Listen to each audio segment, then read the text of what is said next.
अपार तुझे नाव चंद्र ध्याती विष्णू शंकर तुझ पूजिते अव्या ध्याती नित्य काळी तुझे नाव विनायक गजवदना तू मंगलदायक सकळ विघ्ने कलिमल दाहक नामस्मरणे भस्म होती मी तव चरणाचा अंकित तव चरणा माझे प्रणत देवादी देवा तू एकदंत कसा खाना गुण चाललेत देवादी देवा तू एकदंत परिसे विद्यापना एक माझी माझा लढीवाळ तुझ करणे सर्वापरी तू मज सांभाळ काय ग कसल्या खाना गुणा चाललेत हा एकमेकाला कसल्या खाना गुणा चाललेत आता का रातखिळ बसली तुझी बोल ना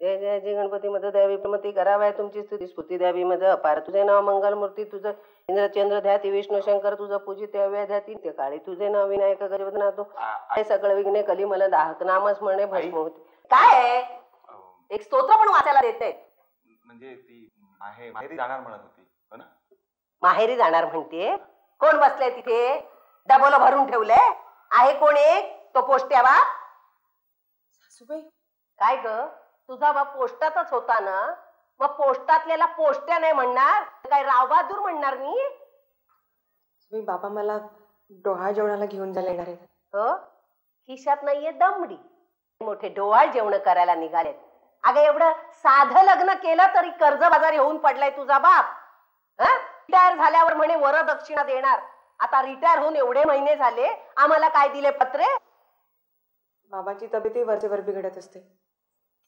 औषधांनाच त्यांना खूप खर्च येतो हो मी म्हणते औषध खाऊन असं अंथरुणावर लोळत पडण्यापेक्षा मरत का नाही माणसं सुबाई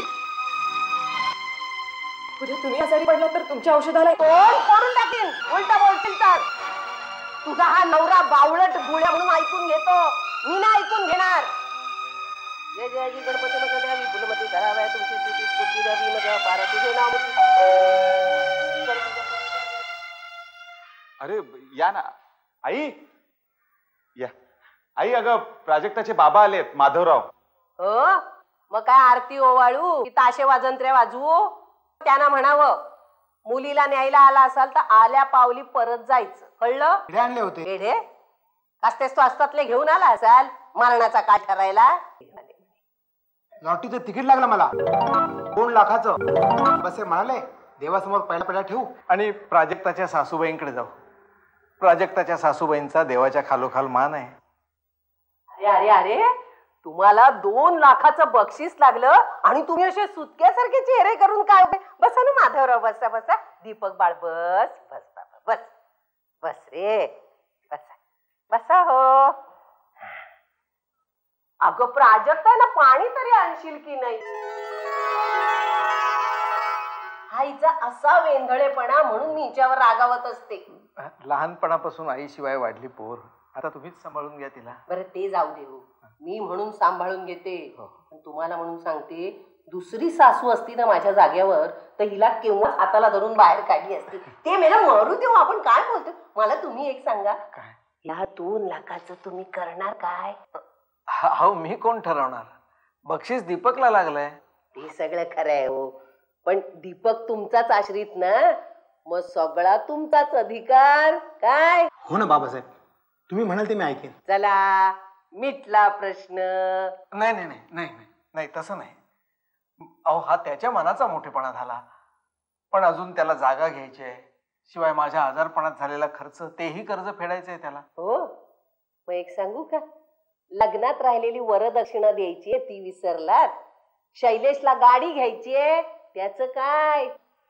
अगं आई पण व्हेकल साठी मी बँकेतून लोन घेणार आहे नाही शैलेश तुला कशाला कर्ज काढायला हवं तुझ्या आता सासरे बुवांना एवढं मोठं 2 लाखाचं बक्षीस लागलंय मला आता तुम्ही सांगा माधवराव तुमचीच मुलगी फिरेल नाही का गाडीतून नाही नाही अहो ते काही असलं तरी मला हे शक्य होणार नाही हो शक्य होणार नाही हेच सांगायला हे पेढे घेऊन आलात का सांगा ना मला तुम्ही शक्य होणार नाही घेऊन जा लाडू घेऊन जा लाडू बापाच्या हातून नाही सुटत दामडी आणि ही आली मोठी मोतीचुराचे लाडू खायला घालते मोतीचुराचे चल उठा तुमचा विचार बदलला ना तरच परत इथे यायचं इथून चला चला चल बोलायचं नाही मध्ये चालायला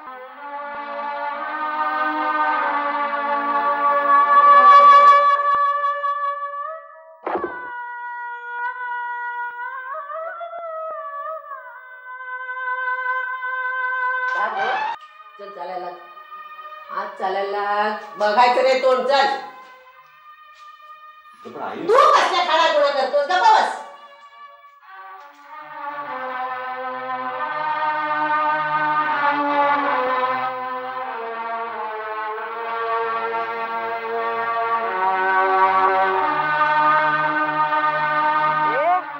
पुरे झाला नखरे तुमचे. त्यांचा जीव गेला ना तर आम्हाला भुर्दंड पडेल फुकतात. काय बोलताय ते ऐकून घेतात म्हणून? हो आम्ही बोलावलं होतं त्यांना आरती घेऊन या हो आमच्या घरी या हो आमच्या घरी. आता एक शब्द बोल लागतात. अरे दीपक ए आश्रित आणि आश्रितासारखं राहावं समजलं ना. प्राजक्ता तुला माहितीये आज प्राजक्ता ए प्राजक्ता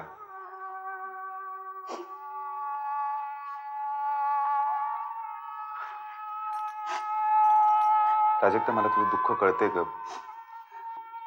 खरं तर मलाही आईचा स्वभाव पटत नाहीये पण तुम्ही त्यांना तसं सांगत का नाही? आप्पांच्या पश्चात तिनेच मला लहानाचं मोठं केलंय. खूप खूप कष्ट घेतलेत ग तुम्ही मला. मलाही सगळं पटतंय ना ते.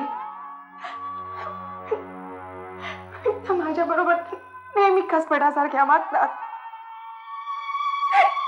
त्याच्याने मला काही वाटत नाही.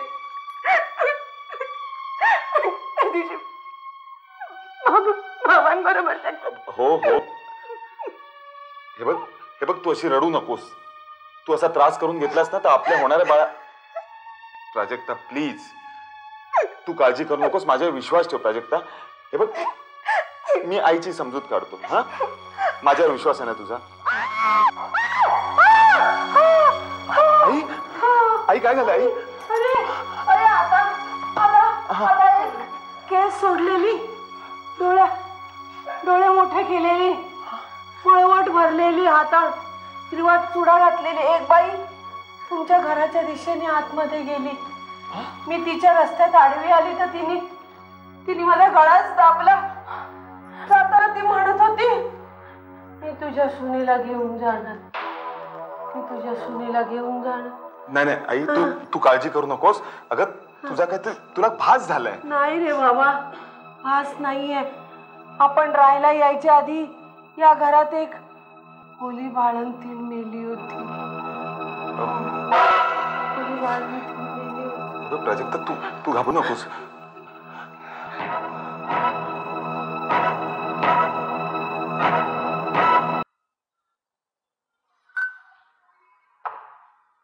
ठीक आहे बाबासाहेब.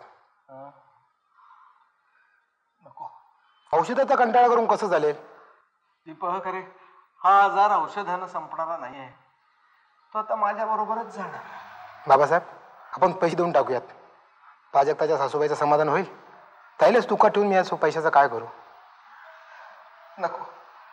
अरे तू कितीही पैसे दिलेस ना तरी त्यांची हाव संपणार नाही, त्यांची अघोरी भूक भागणार नाही. म्हणून म्हणतो दीपक तू तुझं लग्न कर, वेगळा संसार थाट आणि सुखानं राहा. तुम्हाला अशा अवस्थेत टाकून? अरे म्हणूनच तर औषध नको म्हणतोय ना.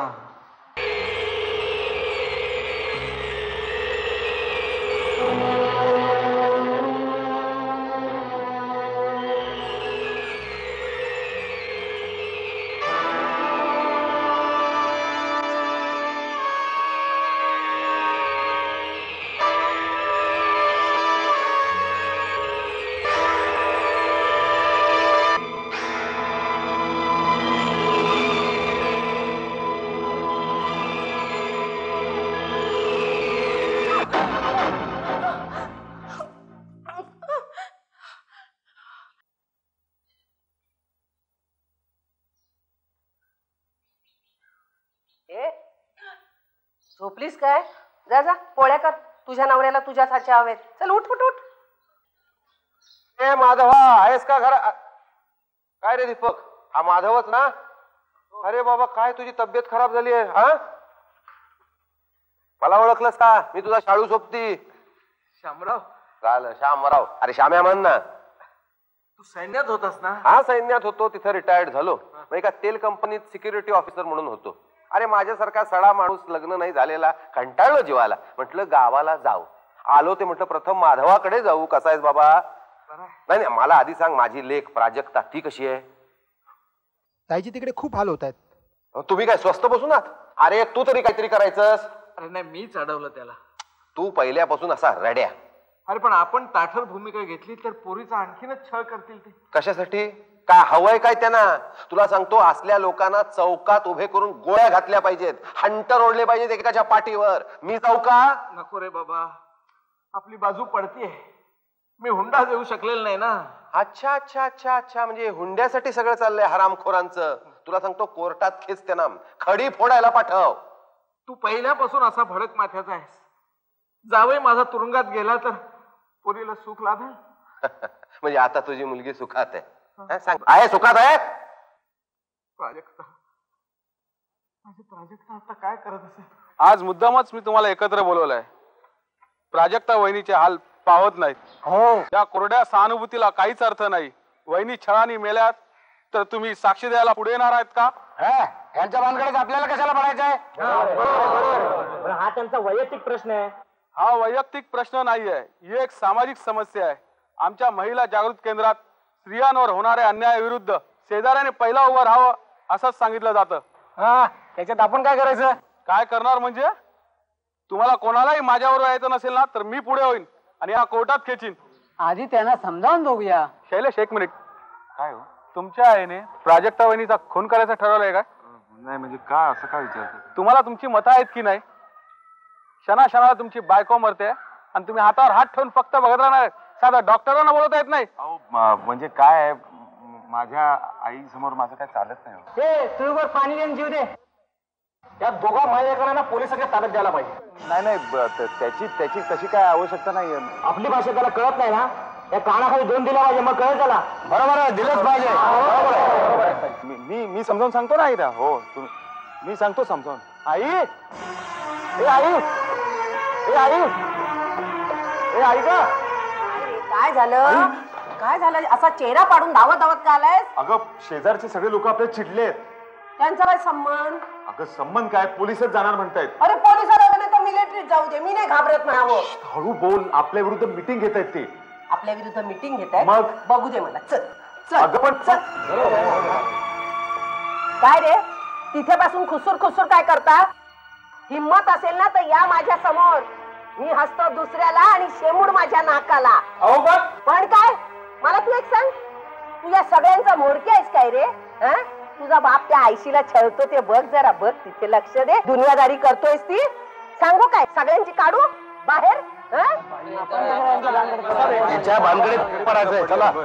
म्हातारीच्या तोंडाला कोण लागते? बघितलेस, ताबुतातल्या वाघासारखे गुरगुरत होते, आता गेले ना शेपूट घालून. याद राख, पुन्हा जर त्यांच्या मीटिंगला गेलास तर असा फोडून काढीन ना, बघणार ना केवढा मोठा आहेस ते. मीटिंगा करतायत मोठा मोरक्या. चल घरात. अगं पण ते आता माधवराव, हो माधवराव. कोण आपण? मी संदेश, तुमच्याच मुलीच्या चाळीत राहतो. बसा. प्राजक्ता वहिनी कशा आहेत विचारणार नाही? कशी आहे ती? प्राजक्ता वहिनीची तब्येत अगदीच खालवली आहे हो. ती माणसं डॉक्टरांचं औषध सुद्धा आणून देत नाहीत. तिचे हाल आम्हाला पाहत नाहीत. मुलीचं लग्न होऊन ती एकदा परक्याच्या घरी गेली ना, म्हणजे ती आणि तिचं नशीब. वडील असून जबाबदारी टाळत असलं ना तरी आम्ही नाही टाळणार. वेळ आली ना तर वहिनीला इथे आणून सोडू, तेव्हा मात्र खचू नका.